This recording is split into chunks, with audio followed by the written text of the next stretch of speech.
All right, VV down at the Beacon Hill studio, and he's got something. He's got something heavy. There you go. Indeed I do. Cosmo Macero of O'Neill & Associates, a man who said, can we please talk about TUFTS all morning? Peter Kadges from the Boston Phoenix, a man who said, can we at least talk about Iran for a little bit? Peter wins. Sorry, Cosmo. We'll get there. Patience.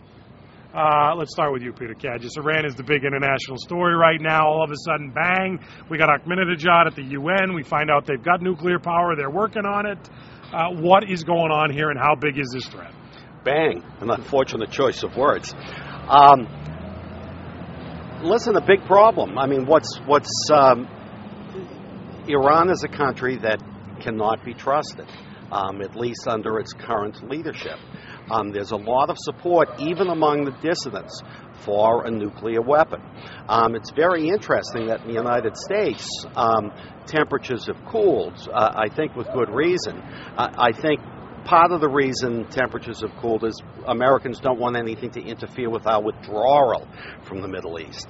But this is a pretty serious problem. Cosmo? It's reminiscent of the intelligence debate in the lead-up to the war in Iraq, except it's in reverse.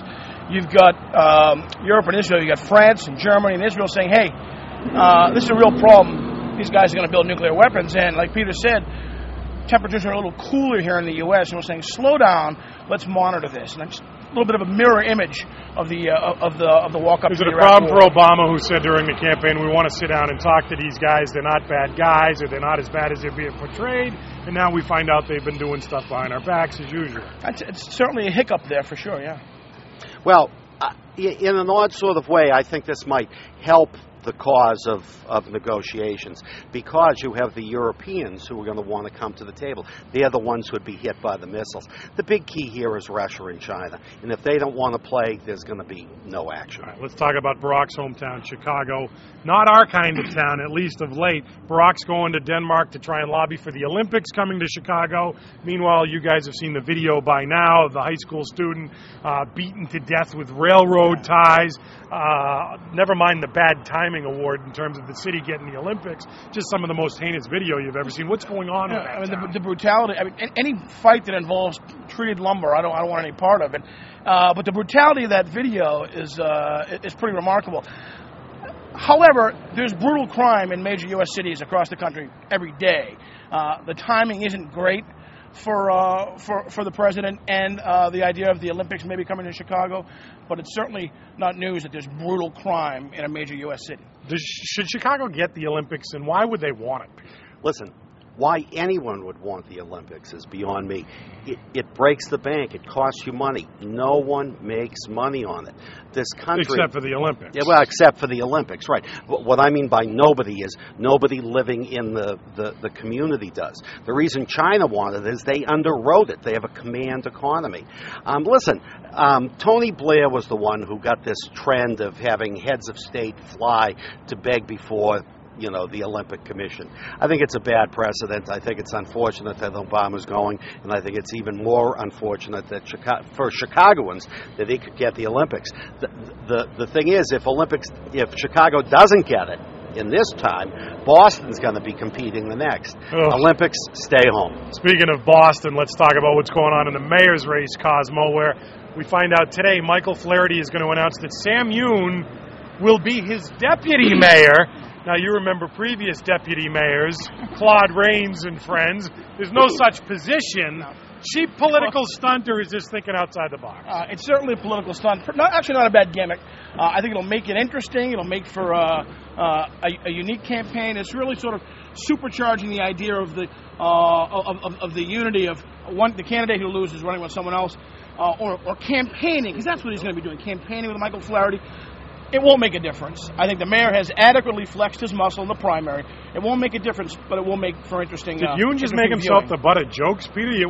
Losing once wasn't enough? You got to go again, and you're taking a position that's not even there. I mean, what's going on here? Listen, necessity is the mother of invention, and the Yoon and FLAHERTY campaign have invented.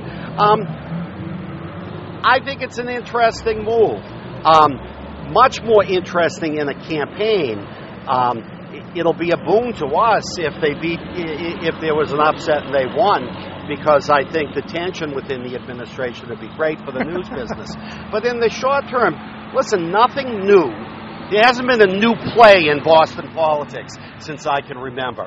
This is a new play.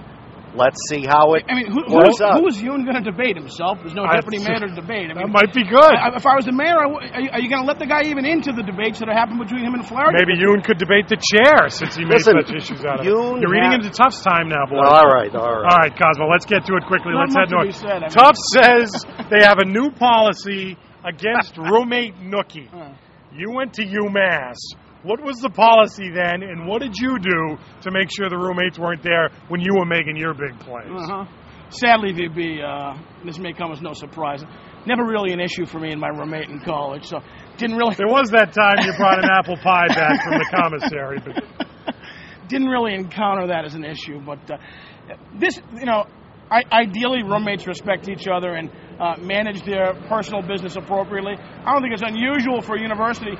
Apparently recognizing a problem, they get about a dozen complaints that they had to address it on some policy level. Obviously unenforceable, but interesting nonetheless.